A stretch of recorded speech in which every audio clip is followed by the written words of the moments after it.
Isang lalaki ang nakalimutang isilent ang kanyang cellphone sa simbahan. Tumunog ito ng malakas. May mga taong nagbulungan, humusga. Pati ang pare, pinagalitan siya. Dahil sa sobrang hiya, umalis siyang mabigat ang loob. Kinagabihan, pumunta siya sa isang bar. Dahil malungkot at lutang ang isip, aksidente niyang nabasag ang isang baso.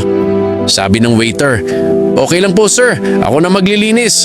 Dagdag naman ng bartender, "Huwag kayong mag-alala, nangyari talaga yan." May isa pang customer na inalok siya ng inumin. At sabi ng manager, "Huwag kang ma-stress, lahat tayo nagkakamali. Ang mahalaga ay kung paano tayo trinatrato at nagpapakitaan ng respeto." Doon niya napagtantong ang kabaitang inaasahan niya sa simbahan ay natagpuan niya sa bar. Mula noon, hindi na siya muling bumalik sa simbahan. Dahil minsan, ang tinatawag nating mga makasalanan ang mas may puso kaysa sa mga nagsasabing sila ay banal. Aral. Ang tunay na kabaitan ay hindi nakabase sa lugar o sa titulo. Nagmumula ito sa pusong handang umunawa, magpatawad at sumuporta.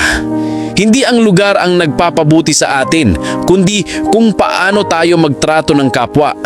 Dahil sa huli, hindi malilimutan ng tao ang kabutihan mo at lagi nilang maaalala kung paano mo sila pinakisamahan.